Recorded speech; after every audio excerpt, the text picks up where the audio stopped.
వి gold trusted gold buyers తాకట్టులో ఉన్న బంగారాన్ని విడిపించి ఈ రోజు ఉన్న మార్కెట్ ధరకే కొనబడును. మరిన్ని వివరాలకు సంప్రదించండి 77107720. ప్రస్తుతం మనతో పాటు మాట్లాడడానికి పశ్చిమ రాయలసీమ ప్రాంతానికి సంబంధించినటువంటి మాజీ పట్టభద్రుల ఎమ్మెల్సీ డాక్టర్ గేయానంద్ గారు మనతో పాటు ఉన్నారు. ఆయనతో మాట్లాడి మరిన్ని వివరాలు తెలుసుకునే ప్రయత్నం చేద్దాం. సార్ చెప్పండి సార్, ముఖ్యంగా చూసుకుంటే ప్రస్తుత రోజుల్లో రాజకీయ పరిణామాలు ఎలా ఉన్నాయంటారో చూసుకుంటే ఈరోజు కూటమి ప్రభుత్వం ఏర్పాటయ్యి 14 నెలలు పూర్తయింది. ఈ క్రమంలో చూస్తూ ఉంటే శరవేగంగా అభివృద్ధి చేస్తున్నామని చెప్తున్నారు. ఎందుకంటే చూస్తూ ఉంటే సూపర్ 6 అని పెట్టి ఎన్నో పథకాలని ప్రజలకు అందిస్తున్నామని చెప్పుకోసం పరిస్థితి కనిపిస్తుంది. అసలు ఇవన్నీ కూడా సాధ్యం అవుతున్నాయా? గ్రామీణ స్థాయిలో వెళ్తున్నాయా? నేను ఈరోజు విజయనగరంలో జనవిజ్ఞాన రాష్ట్ర మహాసభల కోసం ఇక్కడ ఉన్నాను. ఈరోజు రేపు జరుగుతున్నాయి. అన్ని జిల్లాల నుంచి వచ్చారు. మేము ఇట్లా విషయాలే మాట్లాడుకుంటాం మా మహాసభలో. అయితే మీరు చెప్పినట్టుగా ఈరోజు ఆంధ్రప్రదేశ్లో ఉంటున్న రాజకీయ పరిస్థితి, ప్రజల అసంతృప్తి పెరగడం మేము చూస్తున్నాం. ప్రజల అసంతృప్తి పెరుగుతుంది. ఏ విషయమైనా విద్య, వైద్యం లేదా పర్యావరణానికి సంబంధించి ఈ అన్ని విషయాల్లో కూడా ప్రజల అసంతృప్తి పెరగడం అనేది చూస్తున్నాము. ప్రభుత్వాలు ఈ అసంతృప్తిని గమనించాలి. గమనించకుండా ఉంటే వాళ్ళే దెబ్బతింటారు. ఇది ఒకటి. అయితే రెండవ విషయం ఏంటంటే అసలు విద్యారంగం ఎట్లా ఉంది, వైద్య రంగం ఎట్లా ఉంది, కూటమి ఏం చేసింది అని కూడా మనం మాట్లాడుకున్నాం. ఈరోజు మా మహాసభలో కూడా ఈ చర్చలు వచ్చినాయి. ఎందుకంటే మేము విద్యారంగంలో ప్రధానంగా పనిచేస్తాం. ఆంధ్రప్రదేశ్లో ఎక్కడైనా సరే నాణ్యంగా పసిబిడ్డలకు చదువు చెప్పే ఒక్క ప్రాథమిక పాఠశాల అయినా, శాస్త్రీయంగా చదువు చెప్పే ఒక్క ప్రాథమిక పాఠశాల అయినా ఉందా అంటే లేదు అని మేము చెప్తున్నాం. అంటే చిన్న బిడ్డలకు 5వ తరగతి లోపల చదువుకునే చిన్న బిడ్డలకు వాళ్ళ యొక్క సైకాలజీని దృష్టిలో పెట్టుకొని వాళ్లకు అవసరమైన రియల్ లెర్నింగ్ అంటే రియల్ వాళ్ళకు ప్లేఫుల్గా ఎడ్యుకేషన్ ఉండేట్టుగా ఎక్కడ మన రాష్ట్రంలో లేదు. ఇంకోవైపు ఏం చూస్తున్నాం మనం? ఇంకోవైపు మెగా పేరెంట్స్ మీట్స్ అని జరుగుతున్నాయి. లేకుంటే అసలు అంతర్జాతీయ స్థాయిలో ఉన్న మనకు విద్య ఉంది అని చెప్తున్నారు. అంటే ఇది కూటమి ప్రభుత్వం విద్యారంగంలో వాళ్ళ ఫెయిల్యూర్ కాదా ఇది? ఇంకో విషయం చూడండి, యూనివర్సిటీస్ ఉన్నాయి. యూనివర్సిటీస్లో డిపార్ట్మెంట్స్ ఈరోజు మూతపడుతున్నాయి. అంటే రెగ్యులర్ ఫ్యాకల్టీ లేకుండా అక్కడ ఆ డిపార్ట్మెంట్స్లో అవి అనాథలుగా తయారైనాయి. యూనివర్సిటీ హైయర్ ఎడ్యుకేషన్లో ప్రభుత్వాలు జోక్యం చేసుకొని వాటిని సెటరేట్ చేయకుండా ఏ విధంగా విద్యారంగం అనేది మన భవిష్యత్తు ఒక ఇంటలెక్చువల్ యూత్ లేదంటే ఒక ఇంటలెక్చువల్ జనరేషన్ మనకి ఏ విధంగా వస్తుంది అంటే ఈ 18 నెలల్లో వీటిని ఏం పట్టించుకున్నారు ప్రభుత్వాలు అని చెప్పి నేను అడుగుతున్నాను. వైద్యం కూడా అంతే. ఎందుకంటే మేము జన విజ్ఞానంలో వైద్య రంగం, విద్యారంగం, పర్యావరణం ఇటు పట్టించుకుంటాం. వైద్యం నిజానికి గవర్నమెంట్ మెడికల్ కాలేజెస్ ఎన్ని ఎక్కువ ఉంటే ప్రజలకు ఆరోగ్యానికి సంబంధించిన అంత భరోసా ఉంటుంది, అంత హామీ ఉంటుంది. ఎందుకని మీరు ఏ ప్రైవేట్ కాలేజ్ కానీ హాస్పిటల్ కానీ తీసుకోండి, వాళ్ళు పెట్టుబడి పెడతారు, డబ్బు సంపాదించాలనుకుంటారు, అది ఆ క్రమంలో జరుగుతూ ఉంటుంది. కానీ పేద ప్రజల వైద్యాన్ని, పేద ప్రజల ఆరోగ్యాన్ని రక్షించేది ప్రభుత్వ ఆసుపత్రులు, ప్రభుత్వ మెడికల్ కాలేజీలే. ప్రభుత్వ మెడికల్ కాలేజీలు మన రాష్ట్రానికి ప్రభుత్వంలోనే పెట్టండి అని శాంక్షన్ అయిన 17 మెడికల్ కాలేజీల్లో దాదాపు ఒక 5-6 తప్ప అన్నీ కూడా ప్రైవేట్ వాళ్ళకి పబ్లిక్ ప్రైవేట్ పార్ట్నర్షిప్ ఇస్తే అది ప్రభుత్వం యొక్క వైఫల్యమా లేకుంటే అది ఏమనాలి? ప్రభుత్వం కాలేజీ నడపకుండా ఇంకోళ్ళకి అప్పగిస్తోందంటే ప్రజల ఆరోగ్యానికి సంబంధించిన విషయంలో మరి అది ఫెయిల్యూర్ అని మేము అనుకుంటున్నాం. నిజానికి ప్రభుత్వం ఈ విషయాలన్నీ ఆలోచించడానికి సరైన సమయం ఇది, వాళ్ళ పాలసీస్ మార్చుకోవడానికి. అట్లే పర్యావరణం గురించి చూస్తున్నాం. ఉత్తరాంధ్రలో ఉండే వాళ్ళకు పర్యావరణం గురించి ఇంకా మేమేం ప్రత్యేకంగా చెప్పాల్సిన అవసరమే లేదు. ఇక్కడ న్యూక్లియర్ రియాక్టర్ కూడా ఇక్కడ వస్తుంది అని చెప్పి చెప్తున్నారు. అంటే రేర్ ఎర్త్ మినరల్స్ ఇక్కడ ఉన్నవన్నీ కూడా దోపిడీకి గురవుతున్నాయి. ఇక్కడ ఉంటున్న సహజ వనరులన్నీ కూడా కార్పొరేట్లకు వాళ్లకు అప్పనంగా వాళ్ళకి అందించే ప్రయత్నం ఒకటి జరుగుతుంది అని అనిపిస్తూ ఉంది. అంటే కార్పొరేట్లు ప్రకృతి వనరుల మీద పడిన తర్వాత ఇంకా అక్కడ పర్యావరణానికి రక్షణ లేదు, పర్యావరణం లేదు, ప్రకృతి లేదు. మరి అట్లా పరిస్థితి ఏర్పడినప్పుడు దీనికి ఎవరు బాధ్యత తీసుకుంటారు? ఇది ఫెయిల్యూర్ అందామా, సక్సెస్ అందామా? కాబట్టి అట్లా ఆలోచించినప్పుడు తప్పకుండా ప్రభుత్వాలు పునరాలోచించాలని జనవిజ్ఞాన వేదికగా మేము విజ్ఞప్తి చేస్తున్నాం. అంటే మీరు ఇప్పుడు ఎంత కూడా ఫెయిల్యూర్ అని చెప్తున్నారు. ఎందుకంటే కూటమిలో ఉన్న నాయకులు అలాగే ప్రస్తుతం ఉన్నటువంటి మంత్రి నారా లోకేష్ కూడా ఒకటే చెప్తున్నారు, ఇంతవరకు ఎప్పుడు కూడా విద్యా వ్యవస్థలో లేనటువంటి మార్పులు మేమైతే తీసుకుని వస్తున్నాము అని చెప్తున్నారు. అంటే ఎల్కేజీ నుండి ఈరోజు పూర్తిగా ఉన్నత విద్య వరకు కూడా అన్ని రకాల ఖర్చులు కూడా ప్రభుత్వమే భరిస్తుంది. ప్రతి ఒక్క పేదవాడికి ఈరోజు నాణ్యమైన విద్య అందాలనే ఆలోచనతో ముందుకెళ్తున్నామని చెప్తున్నారు. మీరేమో దీన్ని ఎంతవరకు సరిగా చేయట్లేదంటూ ఒకటి చెప్పుకొస్తుంది. దీన్ని ఏ విధంగా చూడాలి? అంటే ఒకటి ఏమంటే విద్యారంగంలో ఆంధ్రప్రదేశ్ గత 20-30 సంవత్సరాలుగా ఏ ప్రభుత్వం అధికారంలో ఉన్నా కూడా అవి ఫెయిల్యూర్సే. ఈ ప్రభుత్వానే కాదు. ఒక్కటి చూపించమనండి, మంచి కాలేజీ ఆంధ్రప్రదేశ్లో ఏది ఉంది? ప్రభుత్వ రంగంలో మంచి స్కూల్ ఏది ఉంది? మంచి స్కూలు అంటే పిల్లలు మార్కులు తెచ్చుకోవడం, లేకుంటే అక్కడ యూనిఫామ్స్ వేసుకొని ఉండటం, లేకుంటే వాళ్ళకు ఇది తల్లికి వందనం ఇవన్నీ ఇవ్వటం, అవి కాదు. అవి ఇవ్వండి. మంచి విద్య అంటే ఏమిటంటే పిల్లవాడు లెర్నింగ్ ఎట్లా ఉంది అని. ఈరోజు లెర్నింగ్, ఆంధ్రప్రదేశ్లో ఉన్న లెర్నింగ్ గురించి రిపోర్ట్స్ ఏం చెప్తున్నాయి? 3వ తరగతి స్టాండర్డ్లో ఉన్న ఒక సిలబస్ను, లేదంటే అక్కడ పాఠ్య పుస్తకాలను 7-8 తరగతుల్లో ఉండేవాళ్ళు కూడా చదవడానికి ఇబ్బంది పడుతున్నారు. అంటే 7-8 తరగతి చదువుతుంటారు, వాడికి 3వ తరగతి 4వ తరగతి బుక్ చదవమంటే చదివే ఇది లేదు. మన వాళ్ళకి అట్లా ఇంగ్లీషు రావడం లేదు, ఇంగ్లీష్ మీడియం పేరుతో. ఇటు తెలుగు రావడం లేదు, చదువుకోవడం రావడం లేదు. ఇది నేను ఉపాధ్యాయుల మీద దీన్ని పెట్టడంలే, నేను ప్రభుత్వం మీదే పెడుతున్నాను. ప్రభుత్వ పాలసీస్, ప్రభుత్వాలు ఏ నిర్ణయాలు తీసుకుంటున్నాయి, ఏం మానిటర్ చేస్తున్నాయి, ఏ రకంగా విద్యారంగాన్ని వాళ్ళు రీమోడల్ చేయాలనుకుంటున్నారు, ఇది ప్రభుత్వాల బాధ్యతే. కాబట్టి ఇట్లా పరిస్థితి ఉన్నప్పుడు ఏ రకంగా అది మనం విద్యారంగంలో మనం ఇక్కడ ఏదైనా జరిగింది అనుకోవాలి? అంటే డబ్బులు ఇవ్వడమా, తల్లిదండ్రులకు డబ్బులు ఇవ్వడమా విద్యారంగం అంటే? లేదంటే ఇప్పుడు మనం చూస్తాం, పిల్లలకు 100కి 90 మార్కులు వచ్చినా కూడా తల్లిదండ్రులు అయ్యో మాడికి 95 రాలేదే అంటున్నారు. ఎంత అన్యాయం అది! పిల్లల మీద ఎంత ప్రెషర్ అది! ఇవన్నీ ప్రభుత్వాలకు పట్టవా? కాబట్టి నిజంగా మన పసిబిడ్డలను స్కూళ్ళు బందీఖానాలుగా, జైళ్లుగా ఉండే పరిస్థితి నుంచి తప్పించినప్పుడే, స్వేచ్ఛగా విద్య నేర్చుకునే అవకాశం ఇక్కడ వచ్చినప్పుడే, శాస్త్రీయంగా విద్యా విధానం ఉన్నప్పుడే ఇక్కడ విద్యారంగం బాగుంది అనుకోవచ్చు. మిగిలిన అన్ని సందర్భాల్లో కూడా ఇది పైపైకి ఏమైనా మాట్లాడుకోవచ్చు, కానీ నిజంగా మన వాళ్లకు ఈ వ్యవస్థలో చదువులు సరిగా రావడం లేదు అనే విషయం మనం గుర్తిస్తే తప్ప దీన్ని మార్చడానికి ప్రభుత్వాలు కానీ సమాజాలు కానీ ప్రయత్నాలు చేయవు. ప్రభుత్వాలే కాదు, మన సమాజాలు కూడా ఇట్లా ఆలోచిస్తున్నాయి, సమాజం కూడా ఇట్లా ఆలోచిస్తుంది, తల్లిదండ్రులు కూడా ఇట్లా ఆలోచిస్తున్నారు. కాబట్టి ఇది చాలా లోతైన సమస్య, డీప్ రూటెడ్ ప్రాబ్లం. దీనికి అందరూ కలిసే మనం పరిష్కారాలు వెతుక్కోవాలి. ప్రభుత్వం ప్రధానమైన బాధ్యత, కానీ అందరి మీద కూడా ఎంతో కొంత ఆ బాధ్యత పడుతూనే ఉంది. అంటే మీరు ఇప్పుడు చెప్పారు, స్కూల్లో చూసుకుంటే ఏదైతే గవర్నమెంట్ సంస్థలు ఏవైతే ఉన్నాయో, గవర్నమెంట్ స్కూల్స్ అండ్ కాలేజీలు, అక్కడ ఉన్న టీచర్లు అందరూ కూడా ఉన్నత విద్యావంతులు, ప్రతి ఎగ్జామ్ క్వాలిఫై వచ్చినటువంటి వెల్ ఎడ్యుకేటెడ్ టీచర్స్.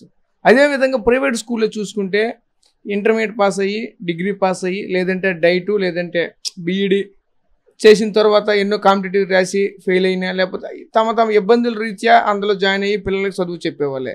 కానీ పర్సంటేజ్లో చూసుకున్నా, ఎడ్యుకేషన్లో చూసుకున్నా, వాళ్ళు ఇచ్చే గౌరవంలో చూసుకున్నా, ప్రభుత్వ స్కూల్లో చదివినటువంటి స్టూడెంట్స్కి, గవర్నమెంట్ స్కూల్లో చదివినటువంటి, అది ప్రభుత్వ బడుల్లో చదివిన స్టూడెంట్స్కి, ప్రైవేట్ స్కూల్లో చదివినటువంటి స్టూడెంట్స్కి ఎన్నో తేడాలు కనిపిస్తూ ఉన్నాయి. అసలు ఎక్కడ ఇది ఎంత మార్పు కనిపిస్తుంది? ప్రభుత్వాలు ఎందుకు ఆ సంస్థలన్నీ వెనక్కి లాగుతున్నాయి?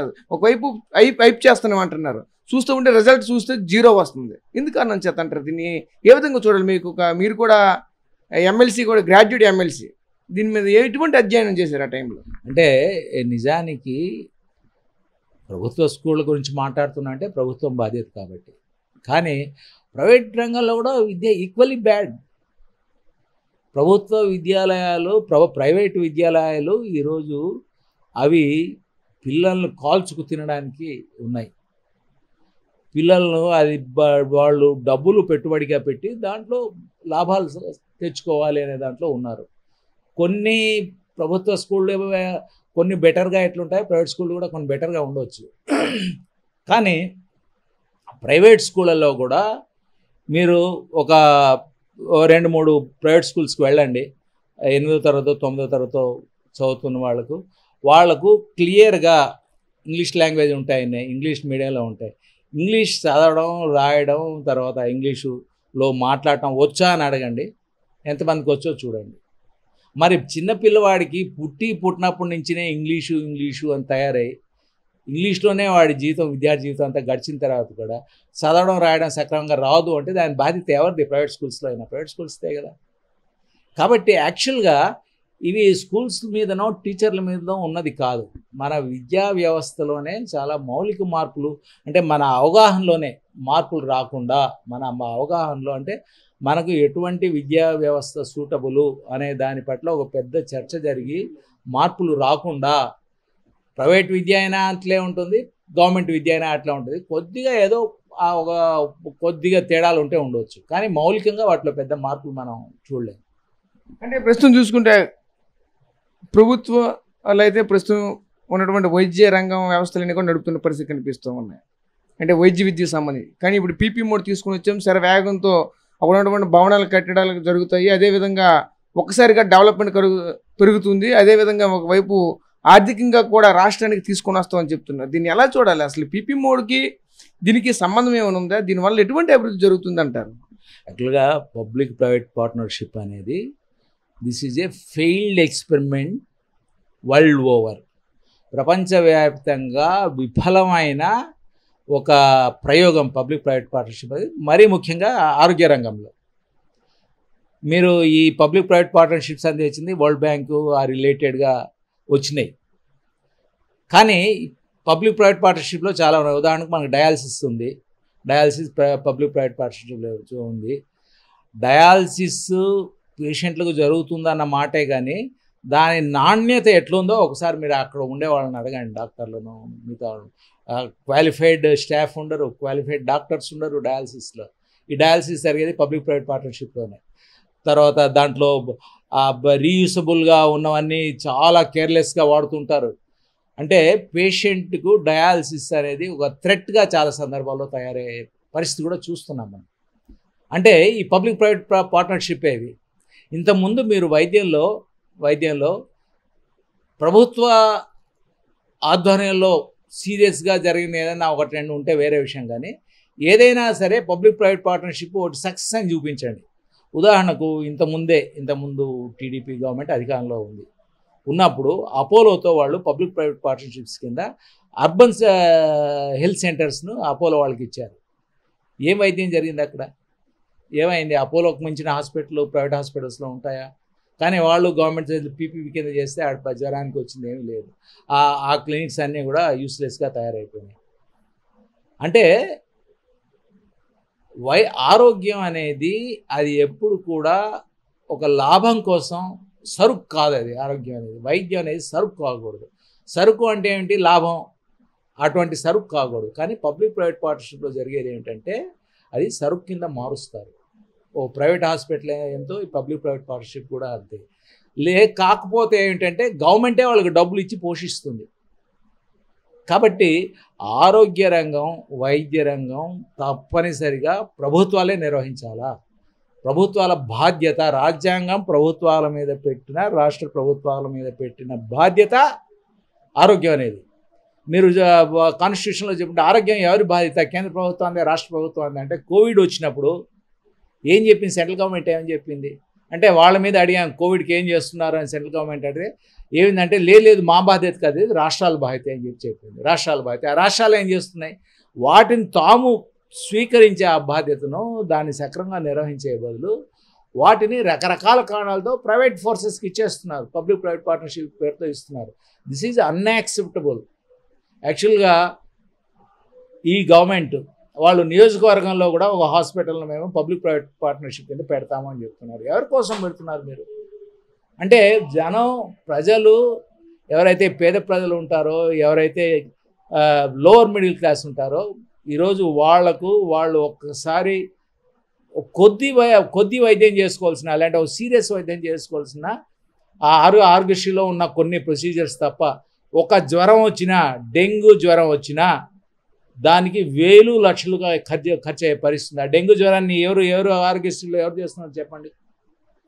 అంటే ఇట్లాంటివి ఆరోగ్యశ్రీ లాంటివి తీసుకొచ్చేసిన తర్వాత ప్రైవేట్ రంగంలో లక్షలు ఖర్చు అవుతున్నప్పుడు ఎక్కడి నుంచి జనం తెచ్చి డబ్బులు పెడతారు? చిన్న జ్వరానికి చూడండి, మీరు మామూలు వైరల్ ఫీవరు ఒక వారం రోజులు ఉన్నదంటే మీరు ఫిజిషియన్ దగ్గరికి పోయినారంటే 1000 రూపాయలు ఖర్చు వస్తుంది. ఎక్కడ ఆ డబ్బులు ఎక్కడి నుంచి పెట్టాలి?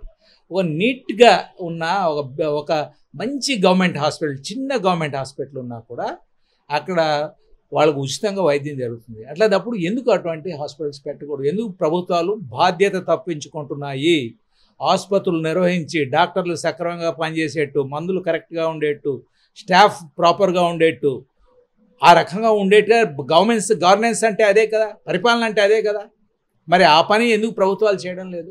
కాబట్టి పబ్లిక్ ప్రైవేట్ పార్ట్నర్షిప్ అనేది ప్రపంచవ్యాప్తంగా ఫెయిల్యూరు. ఆ ఫెయిల్యూర్ మోడల్సే మళ్ళీ తెచ్చి ఇక్కడ పెడుతున్నారు. ఇప్పుడు మీరు చెప్పారు ఏదైతే దీనిలో భాగంగా చూసుకుని ప్రైవేటు సంస్థలే నడుపుతున్నాయి అని. కానీ ప్రైవేట్ సంస్థలే చూసుకుంటే ఎవరైతే ఇప్పుడు మన రాష్ట్రాన్ని పాలిస్తున్నటువంటి నాయకులకే విద్యా వ్యవస్థ కావచ్చు, వైద్య వ్యవస్థ కావచ్చు, రెండు కూడా పూర్తి వాళ్ళ చేతిలోనే ఉన్నటువంటి పరిస్థితి కనిపిస్తూ ఉంటుంది. దాన్ని ఏ విధంగా మార్పు తీసుకొస్తారు? వాళ్ళు తీసుకురారు కదా. ఎందుకు తీసుకురారు? జనం అడిగితే.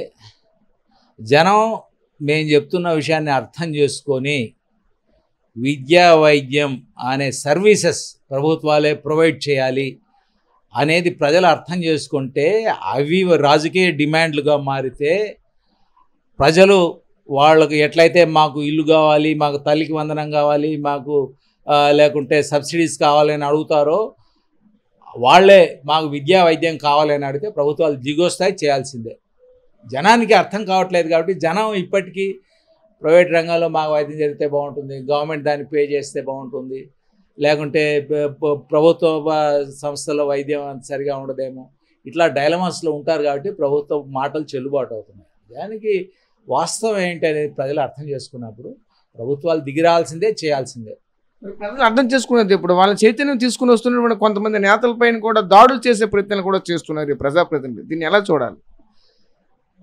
అంటే ఇవి జరుగుతాయి, మొదట్లో జరుగుతాయి. మేము జనజ్ఞాన వేదికగా మేము విద్యా వైద్య రంగాల్లో మేము పనిచేస్తున్నాం. ఒకప్పుడు చాలా ఏళ్ల ముందు ఆరోగ్య రంగంలో సంస్కరణల పేరుతో యూసర్ ఛార్జెస్ తీసుకొచ్చారు. అప్పుడు టీడీపీ గవర్నమెంటే ఉంది, తీసుకొచ్చినప్పుడు దాని మీద వాటిని వ్యతిరేకిస్తూ పెద్ద క్యాంపెయిన్ మేము అక్కడ రాయలసీమలో చేశాం. ప్రభుత్వాలు ఉపసంహరించుకున్నాయి. యూసర్ ఛార్జెస్ అక్కడ ఆ పర్టికులర్ ప్రాంతంలో నేను చేయమని చెప్పాయి. అంటే దేనికైనా జవాబు మొదట్లో ప్రభుత్వాలు రకరకాలుగా ఒత్తిళ్లు చేస్తాయి, కానీ దేనికైనా జవాబు ప్రజా చైతన్యమే, ప్రజలు అర్థం చేసుకోవడమే. ప్రజలకు మేము విషయాలు చెప్పడానికే జన విజ్ఞాన వేదికగా ఈరోజు 300 మంది రాష్ట్రంలోని అన్ని జిల్లాల నుంచి వచ్చారు. మేము మాట్లాడుకుంటున్నాం. ప్రజలను చైతన్యం చేయడం ఎట్లా, వాళ్ళకి వాస్తవాలు చెప్పడం ఎట్లా, వాళ్ళకి సత్యాలు ఎట్లా చెప్పాలి, వాళ్ళకు శాస్త్రీయమైన దృక్పథం వాళ్ళకి ఎట్లా తీసుకురావాలి అనే విషయాల మీద మేము చర్చిస్తున్నాం. ఈ రంగంలో పనిచేస్తుంది, విద్యా రంగంలో కావచ్చు, వైద్య రంగంలో కానీ పోరాడే సంఘాలు చాలా ఉంటాయి. ఆ పోరాడే సంఘాలకు మేము సంఘీభావంగా నిలబడతాం. మేమే పోరాడం, కానీ వాళ్ళకు సంఘీభావంగా నిలబడతాం. ప్రజలకు విజ్ఞానాన్ని మాకు తెలిసినంతలో మేము చెప్తాం. Okay sir, thank you. So చూసాం కదా, ముఖ్యంగా చూసుకుంటూ ఒకటే చెప్పుకొస్తున్న ప్రతి కనిపిస్తుంది ఏదైతే రాష్ట్రంలో ఉన్నటువంటి ఎటువంటి సినారియో కనిపిస్తుంది, అసలు వైద్య రంగం కావచ్చు, అలాగే విద్యా రంగం కావచ్చు, ప్రస్తుతం ఉన్న పరిస్థితులు కావచ్చు, అలాగే తీసుకొచ్చినటువంటి అభివృద్ధి కార్యక్రమాలతో ఎటువంటి పేరుతో ఎటువంటి ఇబ్బందులకు గురి చేస్తున్నారంటూ కూడా మరొక చెప్పుకొస్తున్నారు. అలాగే అదేవిధంగా కూటమి ప్రభుత్వానికి కూడా ఒక రకంగా సూచన కూడా చేస్తున్న పరిస్థితి కనిపిస్తుంది. ఒకవైపు అయితే 14 నెలలుగా అయితే చేస్తున్నటువంటి పరిపాలనలో అంతగా అయితే ప్రజలు విశ్వసించడం లేదంటూ కూడా మరొక చెప్పుకొస్తున్న పరిస్థితి కనిపిస్తుంది. అదేవిధంగా ఏదైతే పీపీ మోడ్ కూడా పూర్తిగా ఫెయిల్యూర్ అయినటువంటి ప్రాజెక్టు, దీన్ని అయితే మాత్రం విరమించుకుంటే తప్ప కానీ రానున్న రోజుల్లో తగు మూల్యం కూడా చెల్లిస్తున్నట్టు కూడా మరొక చెప్తున్న పరిస్థితి కనిపిస్తున్నాయి. కెమెరా పర్సన్ నాయుడుతో రాజేష్, ఆర్టీవీ, విజయనగరం నుంచి. తెలుగులో ఫాస్టెస్ట్ న్యూస్ ఇప్పుడు కొత్త అవతారంలో 5 సెకండ్లోనే పూర్తి వార్తా సమాచారం మీ చేతిలో. సోషల్ మీడియా ట్రెండ్స్ మీ కళ్ళ ముందుకే live TV and voice search ఆప్షన్స్తో ఇప్పుడే డౌన్లోడ్ చేయండి. యాప్ లింక్ డిస్క్రిప్షన్లో ఉంది.